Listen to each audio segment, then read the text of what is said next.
Oh, wait a second, I'm not with you. That, my friends, is probably the dumbest thing that I have ever said. Why?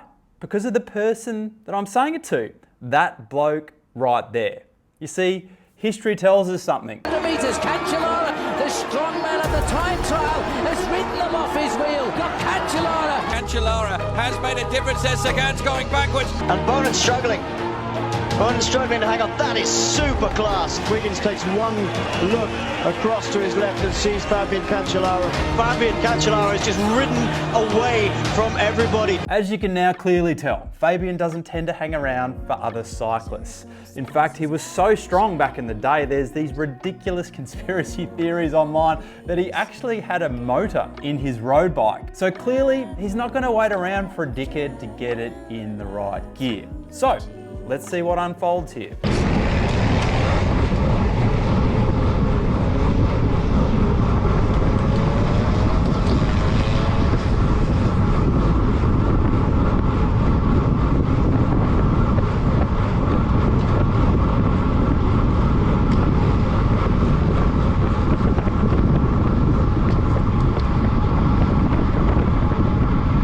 So I'm just going to pause here at circa 53 kilometers per hour on a false flat incline, still trying to get on Fabian's wheel for a bit of context, because I know what a lot of you will be thinking.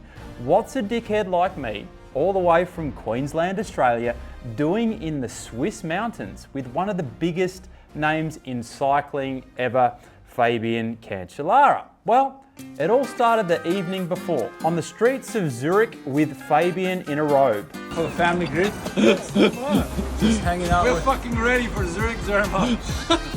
Get ready for Zurich to Zermatt, a 280 kilometre beast of an event hosted by the Chasing Cancellara series. Starting in Switzerland's largest city being Zurich, travelling south towards the Italian border, where we would conclude after 6,000 metres of climbing in Zermatt, the Swiss home of the great Megahorn. It's called the bloody Matterhorn, you dickhead. Now you can do this event solo, in teams, or in a relay, which is what I was doing with Fabian. So literally only a few hours after leaving Fabian on the streets of Zurich in a robe, we're at the start line of Zurich to Zermatt. Cyclists everywhere and of course Fabian. G'day, mate. Good day, mate. Have you slept? Yeah, 2 hours. Oh, nice. It's my record. We are literally just after midnight, which feels like Friday night, but technically Saturday morning, preparing to take off for this 280 kilometre adventure. Of course, many people are using the opportunity to say hello to Fabian, but ultimately they're making their way to the start line, taking off in their waves, with Fabian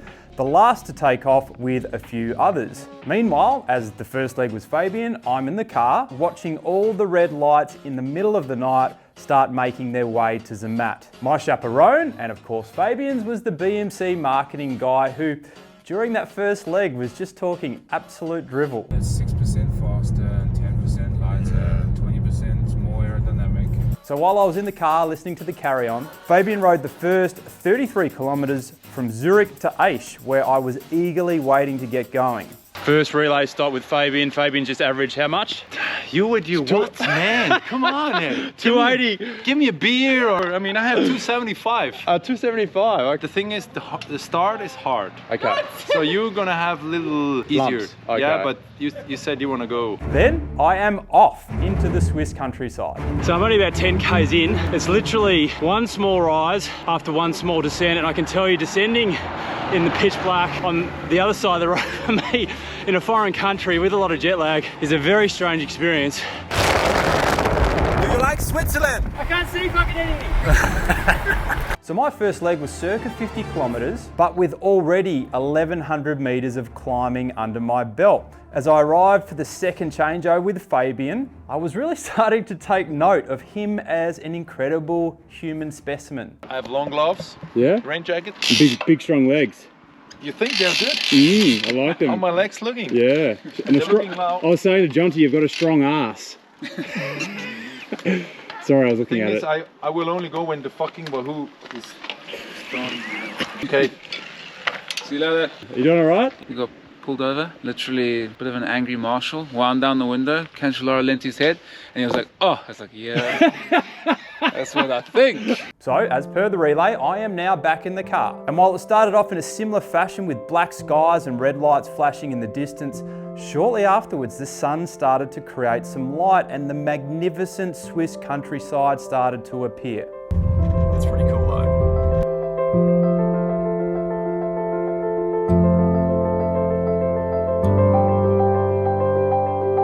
But once again, now we were all becoming distracted by Fabian. It does have a very muscly ass, doesn't it? I told you that shit's power.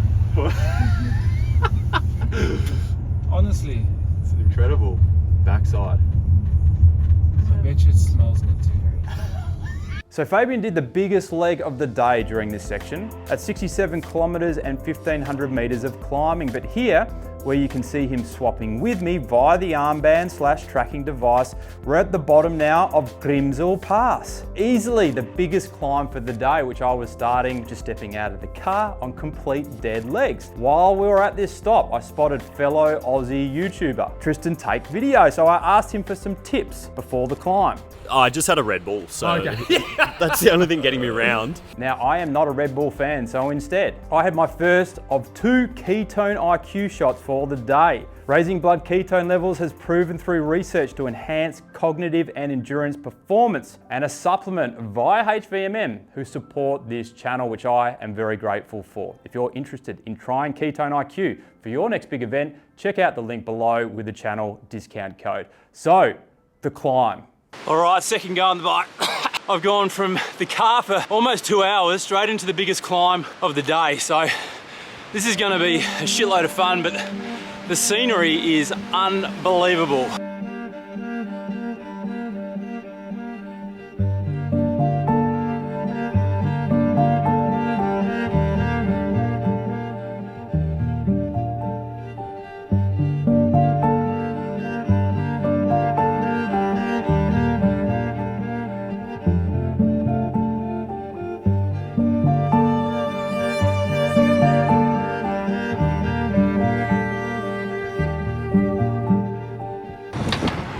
How are you going, all right? A little bit tired. A little bit tired? Fucking wind.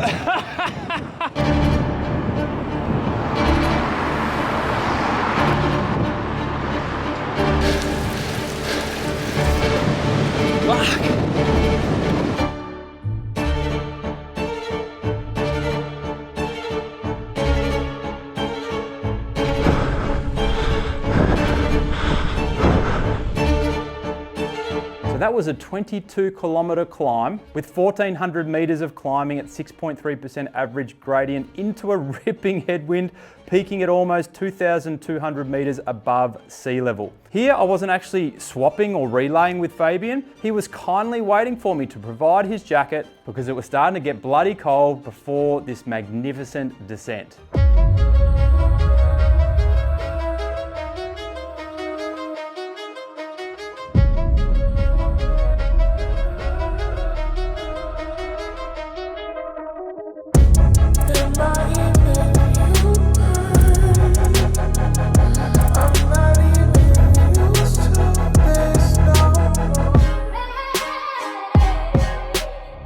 After the descent, I hit the second last major relay change between Fabian and I, where there seemed to be a real focus on everyone needing to release themselves. So what I'm gonna do small P, and then I go as well. Small P. I'm desperate for a fart, me. I've been hanging on to one. And then, once again, I'm in the car, admiring the man himself from behind. But it was in this section, Fabian started to appear a little bit dehydrated, so I thought it was an opportune time to offer my Australian gift. Australian hydration for you. There you go. Victoria Bitter. You can get it riding, and the best cold beer is Vic. Vic Bitter. Did Fabian drink the magnificent VB? You're gonna have to wait and see. So Fabian knocked out this final section at a 40 km/h average for circa 50 kilometers, swapping with me in what felt like the middle of nowhere. Then it was me on my final leg before I'd be joining Fabian towards the end of my final leg, and then we'd have that little stoush into Zermatt. Third and final leg now. We're about 30 k's away from Zermatt. The sun is shining and it's turned into an absolute epic day. How are you feeling? Well, getting a little bit tired. Yeah. Got a quaint little town over there.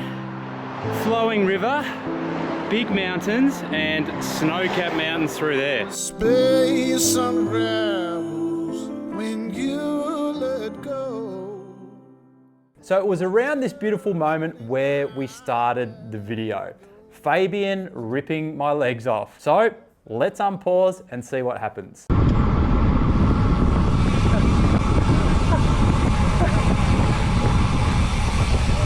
This hurts. Yeah. So I had agreed with the event organisers and Fabian prior to the event that during the final 6 kilometres into Zermatt, Fabian was going to rip it as hard as he could, and we were all going to see if I could at least hold his will.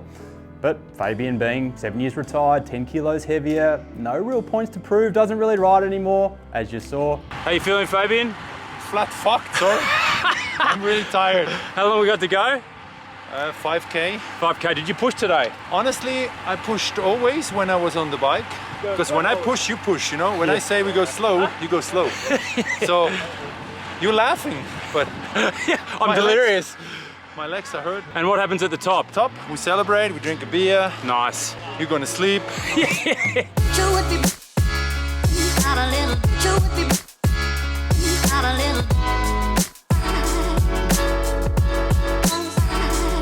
Now, some giveaways. If you are interested in winning a pair of these, Swiss-made Eleve District Photochromic 3D printed cycling glasses, which were designed and engineered in conjunction with Fabian, and the glasses both Fabian and I were wearing during the event, valued at over $300 USD, or gaining a free pass to a 2024 Chasing Cancellara event. I believe their event series is changing next year as well. I'll provide a link below.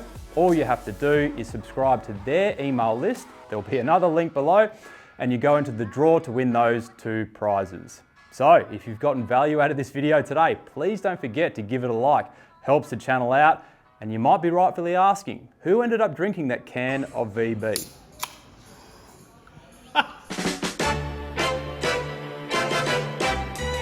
You can get it riding. You can get it sliding. You can feel it coming on about